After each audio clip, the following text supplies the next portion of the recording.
Hello, everyone. My name is Jared Altick, and I'm a chaplain with the police department. The Hey Chaplain podcast brings you stories and wisdom about life in law enforcement, giving support and encouragement to those who wear the badge.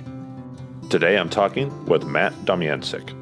Matt was a linebacker and competitive powerlifter at the Air Force Academy and Colgate University, and was a police officer in Connecticut and the Washington, D.C. area. He was also a Division I strength coach at Yale and Georgetown and for the NFL Combine. In law enforcement, he worked patrol, SWAT, and was a full-time police academy instructor, and also helped with peer support. Today we start by talking about Matt's law enforcement career, a job he absolutely loved. But he was forced out and medically retired before he wanted to go. Just about everything that could go wrong did go wrong with his health, benefits and workman's comp, his medical expenses, etc., etc. But Matt fought hard to get back to a place physically, emotionally, and spiritually where he could not only go on with his life, but he could also go back to coaching others to be well. Matt now volunteers as a chaplain in Los Angeles and helps officers and veterans by encouraging better overall wellness, life balance, mental, emotional, physical, and spiritual self-care before first responders experience a breakdown or a crisis. Listen as Matt underlines the importance of defensive tactics training as a way to prevent violent encounters. And make sure you catch us banter back and forth about the important qualities you need to be a good helper in regard to officer wellness. Here's Matt Domyancic.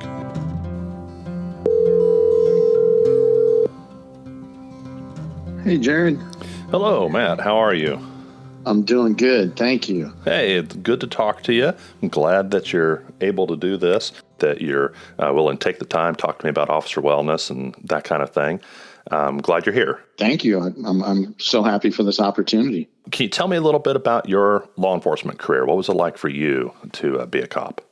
For me, honestly, I started out wanting to be a federal agent growing up, and then through some different experiences, especially in graduate school, meeting federal agents, and then my first master's is forensic science, thinking I wanted to be a Fed, and before anybody even heard of CSI. And I was discerning full-time ministry because I was involved in sports ministry, and I was thinking at the time, should I go to seminary or do I want to be a psychologist? Right. And long story short, I sort of discerned the best place to learn about spirituality and psychology and to do ministry is to be a first responder, because everybody's calling you. They're having a bad day. Yeah. So the victim's having a bad day, the criminal's having a bad day. And I thought, what a place to meet people and really learn about them, serve God, still get to wear a uniform because I'm a big jock guy, played college football, coached college sports, coached professional athletes and things like that. So be on a team, still get the action, the adrenaline, the warrior stuff. But also an opportunity to grow personally, but also serve God by being around the hardships and the misery and the trauma of life. So, yeah. And I continued coaching while I was a cop. So I had a good balance. I freaking loved being a cop. It was so much fun. And then if I worked a midnight shift or later the evening shift, and I had a schedule where I had a lot of days off, you do all the excitement with the police work and you are exposed to negativity. But my perspective was, right, it's an opportunity to love on people and do ministry. So yeah. With the faith perspective, and people have different frameworks to process and digest what they see as a first responder or a combat veteran, but you can grow as a person emotionally, spiritually, psychologically, if you lean into the difficult things that you see.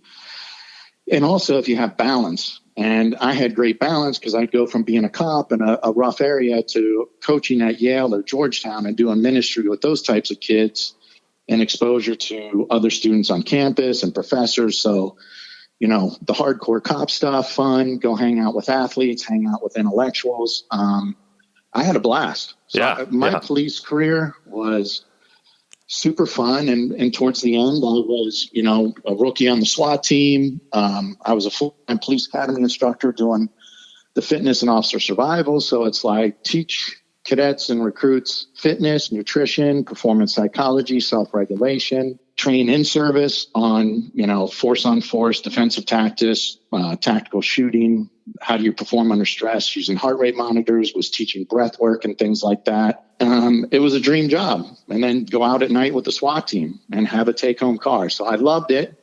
I had a great career, got to do a lot of things in a short amount of time. And then obviously medical retirement earlier than I wanted.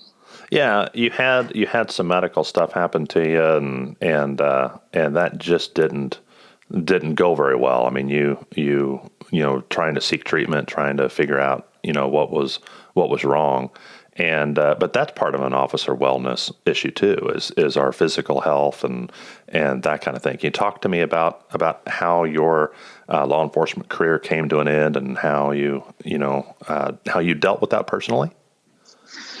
So I didn't understand work comp at all. And there were times if I got banged up on the job, honestly, I didn't even know that you're supposed to tell work and have them cover it. Right. And because, and I don't think they may even want you to know that. And even when you do use work comp, I say their popular training must be ignore, delay, deny. Yes. And, yes. It's like such a pain and it's so stressful. So, I got hurt during a SWAT workout, and I thought that the person helping me was like a doctor or a nurse advocate.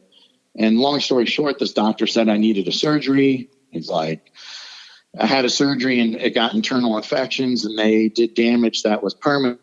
It took 8 months to get to the next surgery. And that whole 8 months I'm sick and I'm on antibiotics and painkillers and muscle relaxers and sleep meds. And these meds are jacking me up. Yeah. And I had 2 more corrective surgeries. So I went from a fit SWAT guy and a guy that could lift weights with a Georgetown football team and run around with them to very obese. My endocrine, digestive, immune system shut down. I was chronically ill and severe chronic pain. I have permanent intestinal issues that create a lot of limitations with how long I can be out of the house or how I travel. And I have to do a lot of behind the scenes work. Sure. So it was difficult. And this is the thing as far as officer wellness and mental health.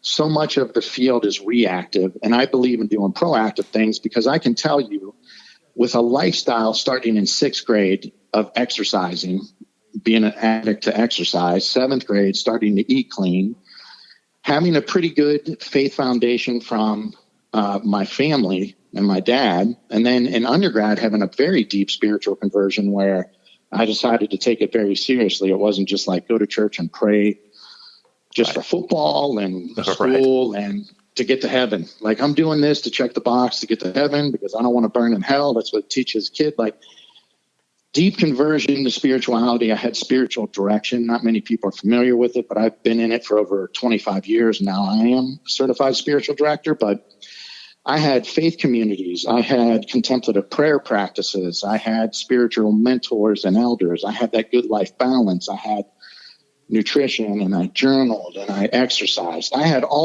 no reservation or stigma of asking for help like so many cops do. And so when I was going through the surgeries, I told the work comp, I need a therapist. And I remember them saying, well, you want the next surgery? You want a therapist? We can only focus on one at a time. I'm like, oh my God, I need both because the stress is overwhelming because I keep having to have surgeries and they don't know if they can fix me or if it's going to be permanent or not and what's going to happen to my career. So going through the 2 to 3 years of unknowns with the medical stuff and being severely ill and having serious prohibitive digestive intestinal issues, and then ultimately laying down the sword and the 6 gun, was dark and difficult times, even though I was in therapy. I was still meditating. I worked out what I could. I was still journaling, still seeing my spiritual directors. I was using all the tools that I was aware of out there, and I was aware of a lot of them, and they were already lifestyle habits, and it was still a challenge. So I think about when people go through retirement, even a normal retirement from the military, police, or fire, those are gnarly transitions, and there's a lot of depression and a lot of suicide that happens within the 2 or 3 years after somebody leaves the military, police, or fire. Because there's such unique things about those professions now. Well, so much of our identity is tied up in what we do. And if you take away what we do, that wrecks us. I mean, that it often has a huge effect. Absolutely. And the community that you have with people as a first responder in the military, if you've read the book by Sebastian Junger, these are real relationships based on life and death. So the guy working at IBM or Google might make $300,000 a year, or the doctor or the lawyer, but they do not have the same relationships that a cop does with his brothers and sisters, or firemen, or somebody in the military, or maybe even like ER nurses and doctors that are dealing with gnarly stuff. And so it's a transition, and it's kind of like the NFL stands for not for long. I kind of felt like my police career. Hey, I'm on the SWAT team with a take home. Now I'm a police academy instructor, and I'm implementing everything I know from my tactical and SWAT training for the regular officers and recruits. I'm implementing strength and conditioning that I use with D1 athletes and sports nutrition and sports psychology. Like, this is the golden dream job. And then it's like I'm an NFL rookie that a couple years into my career gets the injury and it's over. And that's very, very hard for athletes too. College, professional, Olympic athletes go through, very rough seasons when their career ends. So it was a difficult time. And that's even with me having tools and not being scared or ashamed or thinking there's something wrong with me for saying, hey, I want to be in therapy, and hey, I want to get more spiritual direction. I want to go on more retreats and workshops for meditation and yoga and journaling and art therapy. And, what tools are out there to try to process my hurt feelings and whatever's even going on unconsciously. Right. Yeah, you've already had a pretty good foundation, health-wise, but even with a pretty solid foundation, you still went through a real, dark night of the soul kind of experience. And how did you turn that experience that was pretty hard on you? How did you turn that into helping others? If you're familiar with Joseph Campbell and the hero's journey, and a lot of people may not even be familiar with like the academic work, but if you watch Indiana Jones or Star Wars or Lord of the Rings, like there are themes and like it's a spiritual, emotional, psychological journey where you leave your comfort zone, and it's not pleasant. You enter challenges and adversities, and you have not either enemies or adversaries. You also have peers and mentors and elders. Yeah. And we go through a cycle of very difficult times where if you lean into your pain and your adversity, when you come out of that journey, you have gifts to give back to the community. You've learned lessons through your hardship. And this is something that Dr. Ed Tick has some great books for veterans that I think apply to first responders as well. And I've had some training under him and retreats with him and Dr. John Becknell.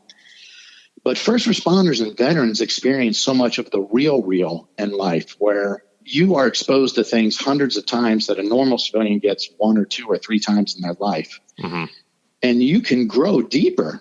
Not everybody gets PTSD and is suicidal. No. And a lot of those people just haven't had the tools. We're not teaching them the tools of how to kind of do the hero's journey and grow and learn from this. And then you come back with gifts. So I had different periods in my life. If you do what's called like a spiritual, psychological autobiography, do a timeline, right, and look at the most challenging periods in your life or the periods of most growth. My senior year, I had a bunch of sports injuries, and a lot of the big time scholarships dropped me. But going to the Air Force Academy and having the other academies and Ivy Leagues want me is not like a bad thing. And it was actually probably better for me than just going to a football school where I maybe wouldn't have to focus so much on academics, and I could have lifted weights and kept my mullet and just been a wild man, So every period of my life where I've grown, and then, my deeper conversion that I mentioned earlier in undergrad was through, I ripped my calf in half right after a game where I had 21 tackles in 3 quarters. You're going to have a great breakout senior season, maybe get a shot at free agency or the CFL. Well, then I ripped my calf in half and they say I'm never going to run again.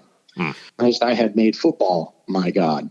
I prioritized football over everything. So thankfully I got to come back and play a 5th senior year and had a great season. But each of those periods, I grew closer to myself, and I grew closer to God through the adversity and the challenges. And the same thing, as horrible as it was, and I would never want to repeat the medical retirement. No. And the medical problems I deal with every day. And then even 4 years into my retirement, I'm seeing all these functional and integrative medicine doctors in Los Angeles where they do nutrition and vitamin IVs and neurofeedback meditation and chiropractor and physical therapy instead of painkillers. It costs money. So then my medical care and pay got cut off for 3 years and dragged through a court case because they were like, you should be back on opiates and, drugs to save them money. So that was another challenging time, and I didn't get a PhD. That was my goal. Was my first master's was forensic science. Then I did sports psychology after I got retired, and then I was going to do a PhD in clinical psych. And I wanted to focus, a ministry where I serve first responders, veterans, and athletes for free, and then tried to supplement my pension with some, part-time doing counseling in some niche areas because of my background. And that didn't happen. But I got a full ride to Loyola Marymount for theology. So that's why I got a third master's in theology, which opened the door to do volunteer chaplain work for first responders. And I still do some stuff with veterans through a organization called Coverage 6. That's fantastic. That's fantastic. So when you talk to people in law enforcement about their wellness, emotional wellness, psychological wellness, physical fitness, the whole package. Mm-hmm. What's maybe the chief area of concern for you, or what do you feel like is not getting paid attention to right now in law enforcement? Well, all of it. I mean, really? Because first of all, the whole thing. Yes. Yeah. So even if your agency has the money or the resources, it's usually devoted to what could be sometimes called trauma drama, PTSD and suicide. Okay. Let's emphasize, if you have a mental health professional, but a lot of people don't, whether it's contract or full-time, if you have peer support, and a lot of departments don't, if you have chaplains, a lot of departments may or may not, and then people may not even know who they are, unfortunately, because a lot of chaplains just aren't that active. And even if you have those things, you don't trust them unless there's already relationships built. If you don't, and if everything's reactive, like we're going to send a chaplain, a psych, and peer support after a critical incident, or somebody's got PTSD or suicidal. Well, now there's the stigma. If I'm talking to a chaplain or peer support or one of the psychs, it means I'm one of the people that might get a fit for duty, the rubber gun desk job, or I'm broken or I'm weak. So if you have more proactive, and it's beyond mental, right? It's not just, and not everybody gets PTSD or is suicidal or gets addicted.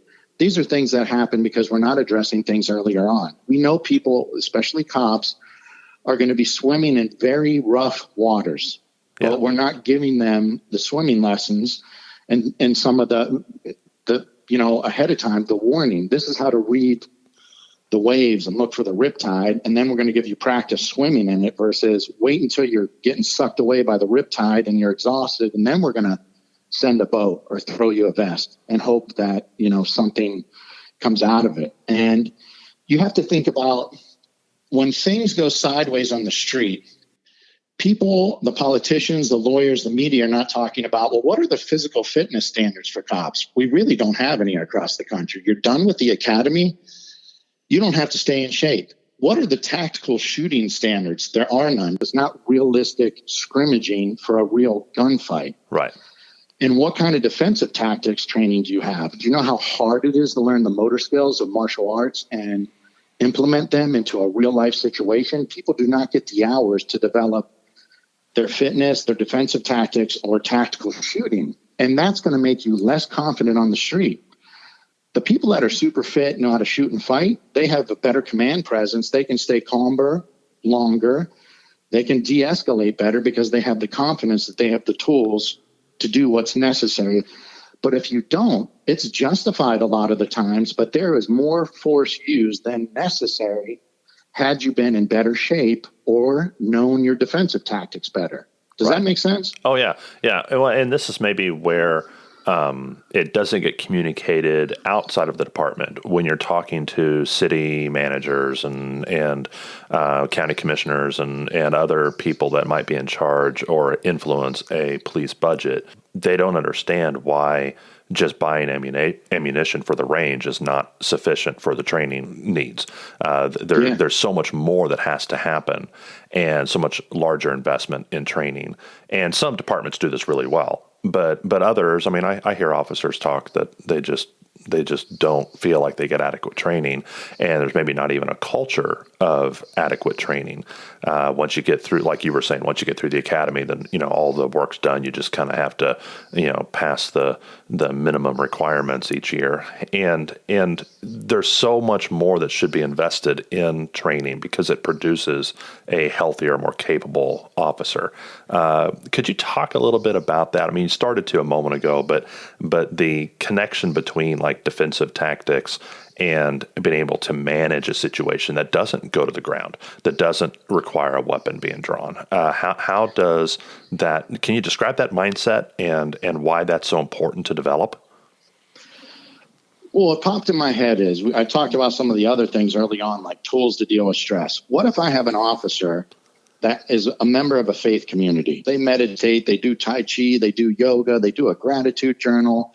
They see a therapist every month, not because they're broken, just so they can vent whatever is going on in their life to get rid of the stress. But let's say they're out of shape and they can't fight and they can't shoot worth a damn. Well, on the street, they're more apt to make poor decisions under stress that go sideways, that lead to the $1 million payouts, even if the force was justified.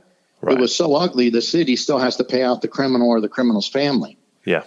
So if I want people to have life balance, and we need more of the mental, emotional, spiritual training. And when I say spiritual, I don't mean religious, just how do people continue to make meaning and find purpose in their job as a cop, despite the adversity, the trauma, the culture war on cops. You need that, but you need more. We should be having more fitness standards or fitness on duty, more defensive tactics and ongoing tactical training. So those officers make better decisions on the street, make less mistakes, and are so much more confident and calm. They can de-escalate situations so much better. And also driving. We need more EVOC training. Some departments don't get enough EVOC training, and accidents are a big part. We don't track sleep. Sleep is a big issue, especially as departments are understaffed now. Yeah. And especially when riots and looting kick off, people are working X number of days in a row. Yeah, forced 10, overtime and all that. Yes. Yeah. Sleep and fatigue are big issues that we completely ignore. So all of those things impact, because if I make mistakes and I'm not sleeping and I'm not well trained and I get in hairy situations and have to use more force than would have been required if I was in shape and better at jujitsu and better at moving and shooting and things, I'm going to have more mental, emotional, and spiritual baggage because of that. So does that make sense why that is also a part of, to me, like wellness and mental health, to be better prepared for the job? Yeah. And I say this all the time. If you have a kid that plays high school sports, at least when I played high school sports, you're looking at 2 to 3 hours a night of practice. So in 1 week, a high school athlete gets more of their motor skills and sports skill development, basketball, volleyball, baseball, football, than the average American cop gets in an entire year. Yeah. The ability to do fitness on duty, defensive tactics, and tactical shooting, not just qualifications. So we're not even getting them to the level that they can perform defensive tactics or tactical shooting under stress, even in a scenario most of the time, unfortunately, unless you're on a full-time tactical team. You're somebody that trains on your own, invest your own money and time, and I believe you should do that because I call that our life insurance policy. Like, hey, the agency is never going to give me everything I need to be the best professional possible, but agencies should be more responsible and I think are liable for a lot of the ugly things that happen, and then the cop gets thrown under the bus. Oh, he made a poor decision and we trained him. Like, your training was a PowerPoint in the academy that he checked the box that he sat through that 6-hour PowerPoint. But did you give him enough reps in the real world of making decisions under stress to be able to do it when he gets punched in the face or has a gun pulled on him? So how do you function as a chaplain now? What kind of contributions do you make? What does that look like? So my perception of Chaplain, and I have a lot of friends across the country that are involved in Chaplain and peer support programs, and actually myself, Jeremy Wade, and Dr. Stephanie McKinney, who's an LAPD psychologist. Jeremy Wade just stepped down from being in charge of the Wellness and Peer Support Unit for Seattle PD, which is super progressive.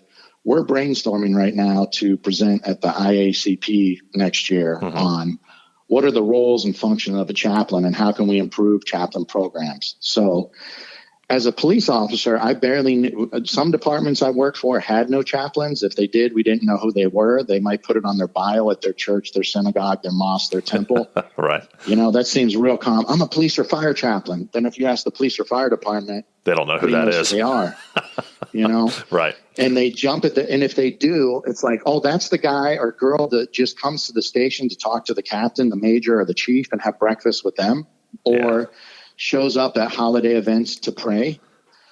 Or when you call them because you do want them for something in the community, they're not available because they're too busy because they're a full-time clergy. Right. Or if you show up for a critical incident for a cop, but you have not developed a relationship ahead of time, this doesn't matter if you're the psych, peer support, or the chaplain, they're not talking to you. Their real peer support is going to come from their squad or their team or who they work in the trenches with. People who have rapport. Not strangers. Yeah. Yeah. So with the different agencies, if I'm doing my job, my job is just building relationships. So if and when down the line, if there's a crisis at the department or the station or in somebody's individual personal or work life, maybe, I'm not even sure, but just maybe they'll trust enough to text or email me or call me or pull me aside at the station or talk to me during a ride along. So absolutely. My goal is at least once a week with each agency that I'm with, I'm doing a full shift. And I try to do evening and midnight graveyard shifts because those are the more active ones. And it also fits my medical schedule because I have a difficult schedule of things I have to manage with my digestive issues. So I ride, I do station visits. I observe if they invite me to training, I observe canine, I observe SWAT training. I've got to participate in EVOC training and firearms training, and even being on the roof with firemen and they're punching holes and chainsawing and teaching me different things about their job. Yeah. So it's putting in the time. So, I would like, if a department, somebody on here is with a department or somebody's a chaplain or somebody wants a chaplain, after you hire, it's a volunteer job in most departments, but do the people at the station know who the chaplain is? They know what they look like. They know them by name. Do they give them a handshake or a hug when they see them? Do they feel comfortable texting or calling or emailing them? Yeah. Do they want to talk to them when they see them? And if they can't share stuff about their kid's baseball game or their dirt biking or fishing trip or, in my case, whatever your thing is, because everybody has a different background. And because I have a background in conditioning and nutrition, a lot of cops break the ice with that. Hey, what should I be eating? Or is this good? Is this bad? What about this workout? If they can't talk to you about the little things, they're not going to talk to you about the divorce, the depression, the nightmares from the shooting, or, the investigations that all of these cops deal with all the time or being put in the media in such a negative light. They have so much stress going on. But if they can't talk to you about low-level stuff, then you haven't built the relationship, the trust and rapport to show up after a critical incident. And I think a lot of departments, and it could just be resources, lack of training, and lack of maybe even understanding to be more culturally competent. You just can't wait to a crisis and then send the peer support, the chaplain, and the psych. Yeah. Because nobody's going to talk to them. Now, if I had any advice to give to a department psychiatrist or a chaplain or anybody else that's trying to help with officer wellness, is you need to go get invested. You need to go spend time with the bottom half of the organization. And by bottom, I just mean the people at the entry level up to middle management, not the people who are politically powerful, but the ones who are doing the work, who, they're down there in the trenches. Go spend time with them and don't try to sell them anything. Don't try to convince them how great you are. Just spend time. Just be there. Yeah. And that ministry of presence, that effort to get behind the badge is something that'll happen on their schedule. And it may take you a year or two of showing up again and again and just saying hi and just being friendly, just earning their trust. It may take a long time. Cops are skeptical people. And you just have to be willing to put in that time. And people who want the title, they want it on their resume, they want to wear the jacket that says chaplain or whatever, but they don't want to put in that time. They need to reevaluate what they're doing, and they need to reconsider and go spend time down there at the department. Another big issue with chaplains is if people are trained clergy, there's nothing wrong with that. But if your whole mindset and heart has been evangelizing for your narrow slice of religion, let's say Christianity, there's over 30,000 Christian denominations. And not everybody that's even Christian is going to align with all of your beliefs and your practices. And so you can't run around trying to make everybody Pentecostal or Catholic or Southern Baptist. Like, you have to be super careful because people are fearful and have already had negative experiences with hypocritical religious people or people trying to convert them and judge them and salvation. And you're going to burn in hell unless you believe the way I do. So aside from the fact that we're not supposed to promote nor deter religion, people don't know that chaplains are not there to preach or evangelize. Yeah. And so if you do have chaplains that are programmed to 10 steps to Jesus according to their church or whatever, 10 steps to salvation through your mosque and temple and synagogue, well, you're going to turn people off, you know? Yeah. We need to humanize ourselves. Well, if you come in with any ulterior motive, whether it's trying to draw people to your church or trying to sell something or whatever, the most likely group to sniff that out are going to be cops. Okay, they're going to see that coming from 10 miles away, and they're going to shut you out.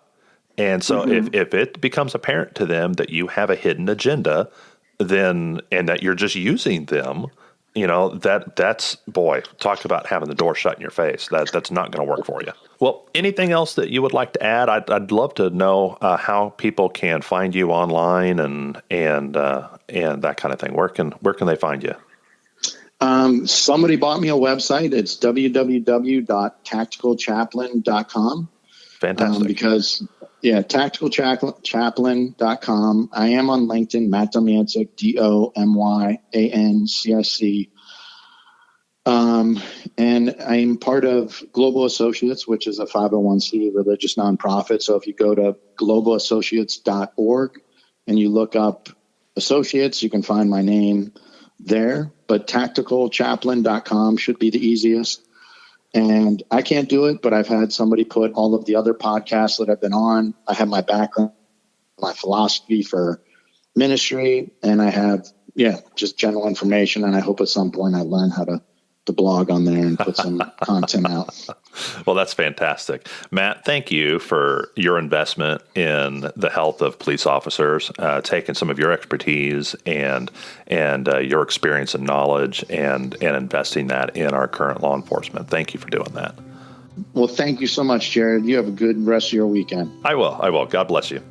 God bless you, brother. All right. Bye-bye. Bye-bye. I can't help but get excited talking to Matt, especially about chaplaincy. He's got a wealth of training, education, and experience, but he's also got the right attitude about getting involved and connected with the patrol officers. He's willing to be present on a regular basis and build rapport, not just parachute in after the crisis has happened. If you're in some kind of role as a commander or supervisor, or you're involved in peer support, you need to be present, familiar, and trusted before the critical incident happens, if that's at all possible, and especially if you want to have the impact that you'd like to have. And if you're a chaplain, counselor, wellness officer, or some other kind of mental health helper, it should be priority one to build rapport before that crisis happens. Make sure you check out Matt's website, tacticalchaplain.com. I'll put a link in the show notes. If you like what you heard here, please share this episode with a cop or someone who loves a cop. On the next episode of Hey Chaplain. That credibility, that public trust, those things are crucial. You know, learning about Chernobyl, I was just like, well, I can't trust not that I learned this from reading the book, but I'm like, well, I can't trust the Soviet Union, you know?